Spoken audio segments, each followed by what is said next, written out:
இந்த நிறுவனத்தை 7 ஆண்டு காலமாக கட்டி காத்து இந்த மேல்நிலைக்கு கொண்டு வந்திருக்கின்ற இந்த நிறுவனத்தினுடைய நிர்வாக அதிகாரி உள்ளிட்ட இங்கே வேலை செய்கிற தோழர்களே, தோழியரே, இங்கே கூடியிருக்கின்ற சகோதர சகோதரிகளே, பெரியவர்களே, யுனைடெட் பேங்கில் இருந்து வந்திருக்கின்ற அதிகாரிகளே, அத்தனை பேருக்கும் என்னுடைய பணிவான வணக்கங்கள். எனக்கு முன்னாலே பேசிய மாலத்தி ரொம்ப நல்லா பேசியிருக்காங்க. அது ரொம்ப தொடர்ந்து பல வருடங்களாக பேசிய பேச்சாளர்களிடம் நம்மெல்லாம் பார்க்க முடியாத ஒரு கருத்து தெளிவும் வார்த்தையிலே சுத்தமும் அவருடைய பேச்சில் இருந்தது. அவருக்கு என்னுடைய மனப்பூர்வமான பாராட்டுக்கள். என்ன தலைப்பு மட்டும் சரியா படிக்காம வந்துட்டாங்க. வீடு முக்கியமா அலுவலகம் முக்கியமா அப்படின்னு தலைப்புன்னு தப்பா நினைச்சிட்டு வந்துட்டாங்க. வீடு முக்கியமா ஆபீஸ் முக்கியமான வீடுதான் முக்கியம். யாருக்காவது மாற்று கருத்து இருக்க முடியுமா? வீட்டுல இருக்கிற பிள்ளைக்காகத்தான் வேலைக்கு வரோம்னா அதுக்காக தான் வரோம். வீடுதான் முக்கியம். ஆனா மாலத்தி, அது தலைப்பு இல்லை சகோதரி.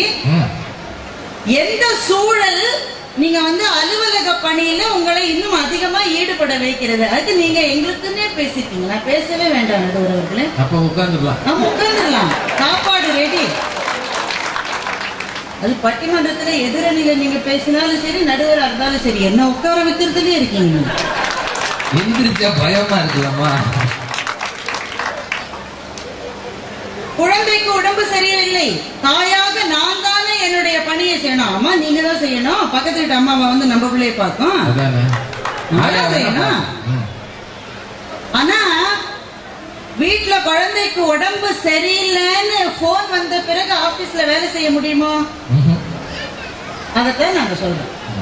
வீட்டு சூழல்ல என்னென்ன டிஸ்டர்பன்ஸ் இருந்தாலும் ஆபீஸ்ல உங்களால சரியா வேலை செஞ்சு மேல வர முடியாது. ஆனா ஆபீஸ்ல மேனேஜருக்கு உடம்பு சரியில்லைன்னா பரவாயில்ல, அதனால என்ன நம்ம வேலை செய்யலாம். நம்ம ஒண்ணு அது கவலைப்பட வேண்டியதில்லை. மனசுல ஒரு வருத்தம், ஐயோ பாவம் அவருக்கு முடியல, ஆனா நம்ம உட்கார்ந்து செய்ய வேண்டிய அவசியம் இல்லை.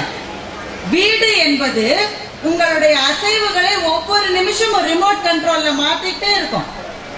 அலுவலக சூழல் என்பது அங்க இருக்கிற ஒருத்தருக்கு உடம்பு சரியில்லை, என்னன்னாலும் பரவாயில்ல, நம்ம வேலையை நம்ம செய்யலாம், நம்ம வேலை போயிடலாம். அதானே நாங்க சொல்லிட்டு இருக்கோம். இப்போ வீடு அலுவலகம் ரெண்டும் எடுத்தீங்கன்னாக்க நல்ல வேலை இருந்தா தான் முதல்ல கல்யாண மார்க்கெட்ல வேலை போகவே முடியும். வேலை இல்லாதவங்களுக்கு யாரும் பொண்ணு கொடுக்க மாட்டாங்க. பியானோல வேலை பாக்குறாங்கன்னா தூத்துக்குடியில இருந்து பொண்ணு வரும். ஆமா, தென்காசியில இருந்து மாப்பிள்ளை வரும். சும்மாவா? இவர் நல்லவர், இவர் வல்லவர், இவர் வீட்டுல இருக்கிறவங்க எல்லாத்தையும் ரொம்ப அன்பா இருப்பாருன்னு யார் பொண்ணு கொடுப்பாங்க? வீட்டுல யாருமே இல்ல, கட்டாயம் கல்யாணம் பண்ணுங்க அப்படின்னு சொல்லுவாங்க. முதல்ல நல்ல குடும்பம்னு ஒண்ணு அமையறதுக்கே வேலை இருந்தா தான் முடியும். இங்க அலுவலகத்திலே கொடுக்கப்படுகிற சம்பளம் என்பதுதான் வீட்டை வாழ வைக்கிறது, நிமிர வைக்கிறது. வீட்டு சூழல்ல என்னென்ன பிரச்சனை வந்தாலும் ஆபீஸ் வேலையில தெரிஞ்சுக்கிட்டே இருக்கும். நான் சொல்றேன், அலுவலக சூழல் இருக்கிறதே ரொம்ப நுட்பமானது. ஏன்னா வீட்டுல கிடைக்காத ஒரு விஷயம் நமக்கு அலுவலகத்துல தான் கிடைக்கும். என்னது? நட்பு. எவ்வளவு நண்பர்கள் நமக்கு அலுவலகத்துல கிடைக்கிறாங்க, எவ்வளவு பெரிய விஷயம் அது, எவ்வளவு பெரிய ஸ்ட்ரென்த் அது. நமக்கு சேர்ந்து உட்கார்ந்து கைது இங்க ஆபீஸ்ல வேலை செய்யற பெண்களுக்கெல்லாம் நான் இப்ப சொல்ல போற விஷயம் நல்லா புரியும். ஆபீஸ்ல வேலை செஞ்சுட்டு வீட்லயே வேலை செஞ்சுட்டு இருக்கிற பெண்களை யாரும் நீ சாப்பிட்டியான்னு கேட்கவே மாட்டாங்க. வீட்டுல அவங்க கேட்பாங்க, ஏங்க நீங்க சாப்பிட்டீங்களா, பசங்க சாப்பிட்டாங்களா, வேலைக்காரம்மா சாப்பிட்டுதா, வீட்டுல நாய்க்குட்டி சாப்பிட்டுதா, கேட்டுக்கிட்டே இருப்பாங்க. ஆனா நீ சாப்பிட்டியான்னு யாரும் அவங்கள கேட்க மாட்டாங்க. ஆனா ஆபீஸ்ல லஞ்ச் டைம்ல ஃப்ரெண்டுட்டே இருந்து உடனே போன் வரும், என்னடி லஞ்சுக்கு போலாமா, சாப்பிடல, நீ இன்னும் இவ்வளவு நேரமா அவ வேலை செஞ்சுட்டு இருக்க. அப்போ நட்பு என்கிற எவ்வளவு பெரிய சொந்தத்தை அலுவலகம் நமக்கு கொடுக்கிறது. வீட்டுல அது கிடையாதுல்ல நமக்கு. வீட்டுல எதிரியால பாக்குறாங்க. நீங்க ஆபீஸ்ல வேலை செய்யறீங்க, அந்த பையனுக்கு கல்யாணம் நிச்சயம் இருக்குன்னு வச்சுக்கோங்களேன், கூட வேலை செய்கிற நண்பன் எவ்வளவு ஹெல்ப் பண்றான் அவனுக்கு. இவன் அவனுக்கு போய் இன்விடேஷன் கூட கொடுக்க வேணாம். ஏன் உனக்கு இன்விடேஷன் கொடுக்கறதுக்கு நான் வீட்டுக்கு வரேன்டா, சிச்சி வீட்டுக்கு எல்லாம் வராதுடா, நான் உனக்கு வேற வேலை இல்லையா, ஒரு SMS அடி மச்சி நான் வந்துடுறேன், வெள்ள வேலையை நான் பாக்குறேன். கூடையே நின்று உங்களை உயர்த்துகிறது உங்களுடைய நட்பு. ஆபீஸ்ல ஒரு பிரச்சனை, முதல்ல யார்கிட்ட டிஸ்கஸ் பண்ண முடிகிறது? அதை பக்கத்துல இருக்கிற நண்பன்ட்ட தான். அவன் மூஞ்சி காட்டுறான்டா, என்ன கண்டாலே அந்த ஆளுக்கு ஆளுடா மச்சி. ஒண்ணும் இல்லடா, சின்ன டெக்னிக் தான் சார். நீங்க சொன்னீங்களே சார், நல்ல வார்த்தை சார். அதை நினைச்சு நான் ஒவ்வொரு நாளும் வேலையை ஆரம்பிச்சா என்னுடைய நாளே ரொம்ப பிரகாசமா இருக்குன்னு ஒரு ஆள் சொல்லிட்டு டப்புன்னு விழுந்துருவாங்க. அப்ப யார் யாரை எப்படி சமாளித்து மேலே போக வேண்டும் டிப்ஸ வந்து நமக்கு அலுவலகம் தான் கொடுக்கும். ஒரு நாள் அதை வீடு கொடுக்கவே முடியாது. அலுவலகத்திலே இருக்கிற போது நம்முடைய புது புது திறமைகளை வளர்த்துக் கொள்வதற்கான வாய்ப்பு நமக்கு கிடைக்கிறது. அவர் தமிழ் படிக்கிற மாதிரி, ஒரு ஒரேயாக்காரர் தமிழ் படிக்கிற மாதிரி வீட்லயே இருந்தாக்க நமக்கு நம்மளுடைய திறமைகளை எது வளர்க்க முடியும்? பையனுக்கு ஒரு புது செல்போன் வாங்குறாங்க அம்மா, அதை என்ன செய்யறதுன்னு அவங்களுக்கு தெரியாது. அவங்க இத்தனைக்கு ஒரு ஆபீஸ்ல வேலை செஞ்சுட்டு இருக்காங்க.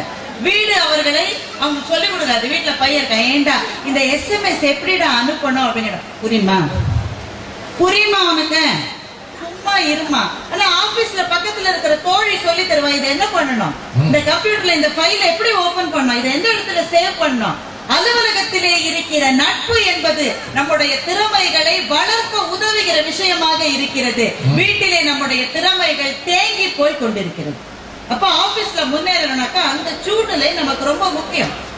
இவர் சொன்னாரு, அணித்தலைவர் சொன்னாரு, எனக்கு அப்துல் கலாம் சார் கிட்ட இருந்து அவார்டு கிடைச்சதுக்கு எங்க வீடு தான் காரணம். அவர்களுடைய துணைவி ஒரு பெரிய ஊக்கமா இருந்திருக்கலாம், அதை நான் மறுக்கல. ஆனா இவர் ஒரு நல்லாசிரியர், இந்த விருதுக்கு தகுதியானவன்ற பரிந்துரைய அவர் வேலை செஞ்ச ஸ்கூலும் தலைமை ஆசிரியரும் தான் கொடுக்க முடியுமே தவிர இவர் மனைவி APJ அப்துல் கலாமுக்கு லெட்டர் எழுத முடியாது. அப்படின்னா எல்லா வீட்டுக்காரரும் அவங்க வீட்டுக்கார பத்தி லெட்டர் எழுதிடும். எழுதுங்க, அவார்டு கொடுத்துருவாங்களா? எப்படி கொடுப்பாங்க? அப்போ உங்க திறமைக்கான ரெகக்னிஷனுக்காக உங்களுக்கு எல்லா தகுதியும் இருந்தாலும் அந்த ரெகக்னிஷனை கொடுப்பது நீங்கள் வேலை செய்கிற இடமே தவிர வீடு கிடையாது. இன்னும் கொஞ்சம் யோசிச்சு பாருங்க. அவரு தம்பி நெல்சன், ஐயோ அப்பா பெரிய சிந்தனையாளர், நெல்சன் மண்டேலா மாதிரி. ஆமா, கல்யாணம் ஆகாததுனாலதான் இவ்வளவு யோசிக்கிறாரு. அப்புறம் மொத்தமா முடிஞ்சிடும். அதனால சரி, என்ன யோசனை, என்ன மெசபடோமியா நாகரிகம் எப்படி இருந்தது? நாங்க பூச்சிக்கடியில கஷ்டப்பட்டு இருக்கோம். மெசபடோமியா அங்க கடிக்கிற பூச்சி என்னன்னே தெரியல. எல்லாரும் நீங்க குடும்பத்தோட இங்க வந்திருக்கீங்க அப்படின்னு நெல்சன் சொன்னாரு. எல்லாரும் குடும்பத்தை கூட்டிட்டு தான் வருவோம் ஆபீஸ்ல ஒரு ஆனுவல் டே ஃபங்க்ஷன்னா. எதுக்கு? இங்க வந்தாவது பாரு எனக்கு எவ்வளவு மரியாதை இருக்குன்னு நீ தெரிஞ்சுக்கணும். ஒரே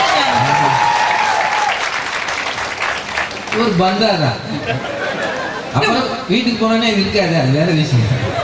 உண்மையில அதுக்குதான் கூட்டிட்டு வரீங்க. உண்மையை சொல்லுங்க. இங்க வந்து 4 பேர் நமக்கு சலாம் போடுறத வீட்டுல இருக்கிறவங்க பார்த்தாலாவது நிலைமை கொஞ்சம் லேசா திருந்தாதா அப்படின்னு அவங்க அவங்களுக்கு நப்பாசு. அதுக்கான கூட்டிட்டு வரோம். பெண்கள் எடுத்துக்கங்க, அன்னைக்குன்னு ஒருத்தர் சலாம் போட மாட்டாங்க. பெண்களை எடுத்துக்கங்க, அவங்க எவ்வளவு பெரிய பதவியில இருக்கட்டுங்க, வேலை செய்கிற பெண்களுடைய நிலைமை தான். PhD படிச்சிருப்பா, PhDயோ இல்ல வெள்ளரிக்கா பச்சடியோ என்ன பச்சடியா இருந்தாலும் சரி, வீடு என்றால் அந்த வீட்டுல இருக்கிற தண்ணி லாரிக்கு பின்னாடி ஓடுற வேலையை அவதான் செஞ்சாகணும். அவளை வீட்டு வேலைகளை செய்கிறவளாகவே பார்த்து கொண்டிருக்கிறது குடும்பம். ஒரு நாள் இந்த மாதிரி ஆனுவல் டேக்கு இங்க கூட்டிட்டு வருகிற போதுதான் இவ்வளவு பெரிய பதவியில இருக்கிறாளா என்பதை வீடும் புரிந்து கொள்வதற்கு கூட அலுவலகம் தான் துணை செய்கிறது. பெண்களை எடுத்துக்கங்க, எவ்வளவு பிரச்சனைகள் அவங்களுக்கு. நான் என்னுடைய அனுபவத்தில இருந்து சொல்றேன். காலை வேலைக்கு வர்ற ஒவ்வொரு பெண்ணுக்கும் டென்ஷன்னா டென்ஷன். ஒரு அடுப்புல தோசை, இன்னொரு அடுப்புல சாதம், 3வது அடுப்பு இருந்தா அதுல பால் கொதிச்சுட்டு 3த்தையும் அவ கவனிச்சுட்டு. அப்ப பையன் சொல்றான், அம்மா ஒரு ஷூ தான் இருக்கு, எல்லா வீட்லயும் நிச்சயமா ஒரு ஷூ தான் கிடைக்கும் ஸ்கூலுக்கு போகும்போது. இந்த 2வது ஷூ சனி எங்க இருக்குன்னு தெரியும். எங்க வீட்டுல கடுகிடப்பா பக்கத்துல இருக்கு. இப்ப வீட்டுக்காரர் கிளம்பிட்டு இருக்காரு. அவர் எடுத்துட்டு போக வேண்டியது ஆபீஸ்க்கு 3 சமாச்சாரம் தான். பாக்கி எல்லாத்தையும் ஆபீஸ்ல கொடுத்து தொலைறாங்க. அவர் எடுத்து போக வேண்டியது அவரோட செல்போன், அவருடைய வண்டி சாவி, அவருடைய டிராவுடைய சாவி. 3 விஷயம் தான் எடுத்துட்டு போகணும். ஒரு நாளாவது 3 விஷயமும் அவருக்கு கிடைக்காது. அதிகபட்சம் 2 கிடைக்கும், குறைஞ்சபட்சம் ஒண்ணுமே கிடைக்காது. இப்ப இந்த தோசையும் பார்த்துட்டு பாலையும் இறக்கிட்டு ஷூவை தேடி அவர் எடுத்துட்டு போக வேண்டிய அந்த சாவியையும் தேடி கொடுத்துட்டு வேர்த்து விறுவிறுத்து ஆபீஸ்க்கு வந்து இந்த டெஸ்க்ல உட்கார்ந்த உடனே மனசுக்குள்ள ஒரு நிம்மதி பரவு பாருங்க. சொர்க்கங்க சொர்க்கம். உங்களுக்கு எப்படின்னா எங்களுக்கு எப்படி இருக்கும்?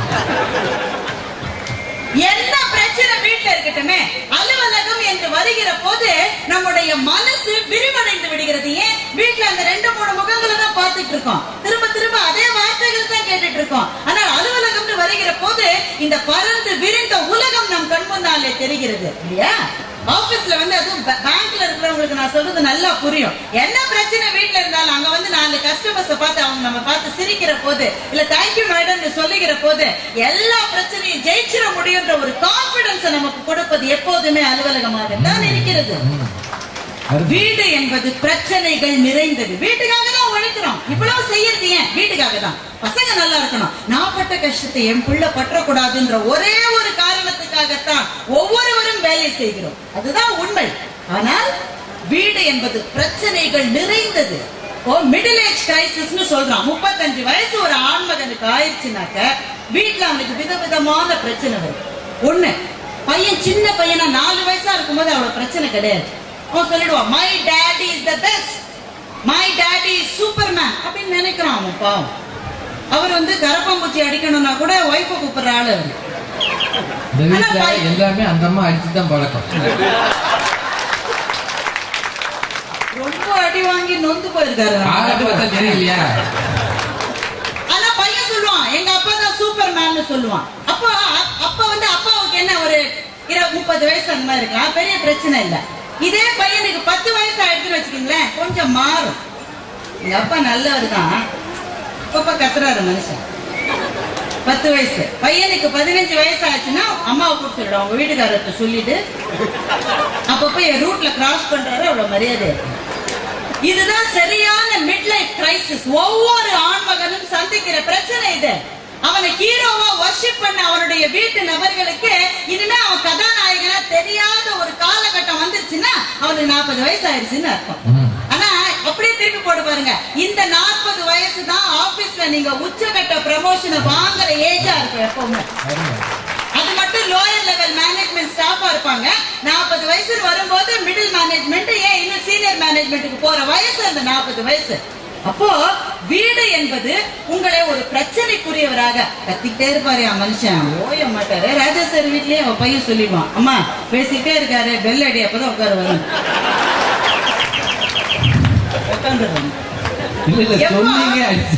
வீடு என்பது ஒரு வயசுக்கு பிறகு அவர் ரொம்ப கத்துறாரு, அவருடைய டென்ஷன் வீடு புரிஞ்சுக்காது. ஆனா அலுவலகத்தில் உயர்ந்த படிகளை தொடுகிற ஒரு கட்டத்திலே இருக்கிற போது அது தருகிற உரத்தில் தான் அவனால் வீடு தருகிற பிரச்சனைகளே தாங்க முடிகிறது. கடைசியா ஒரே ஒரு விஷயம், வீடு என்பது இந்த 20 வயசுல இங்க நிறைய பேர் இருப்பீங்க, 20-25 வயசுல. அப்ப ஆபீஸ்ல ஏதாவது ஒரு சோசியல் சர்வீஸ் கேம்ப் அது இதுன்னா நீங்க பாத்துருப்பீங்க. எல்லாரும் வந்து கூட வந்து வேலை செய்வாங்க, எல்லாரும் ஒர்க் பண்ண முடியும். நம்ம வீட்டில இருக்கிற போது வீட்டுக்காக மாத்திரம் தான் நம்மளுடைய டைம், நம்ம எனர்ஜி எல்லாத்தையும் அதுக்காக தான் செலவழிக்க முடியும். நம்மை சுற்றி இருக்கிற சமுதாயத்தை பார்ப்பதற்கான வாய்ப்பை வீடு தருவதே இல்லை. ஆனால் ஒரு அலுவலகம் வருகிற போது நம்மை சுற்றி இருக்கிற சமுதாயத்தை பார்த்து அதனோடு பணி செய்கிற வாய்ப்பை அலுவலகம் நமக்கு தருகிறது. அப்ப நாமும் வளர முடிகிறது, அலுவலகத்தையும் வளர்க்க முடிகிறது, சுற்றி இருக்கிற சமுதாயத்தையும் வளர்க்க முடிகிறது என்று சொன்னால் அது தனி மனித வளர்ச்சியா இருந்தாலும் சரி, அலுவலகத்தின் வளர்ச்சியா இருந்தாலும் சரி, அலுவலக சூழல் தான் மிகப்பெரிய பொறுப்பு வகிக்கிறது என்று சொல்லி நல்ல வாய்ப்புக்கு நன்றி பாராட்டி முடிக்கிறேன்.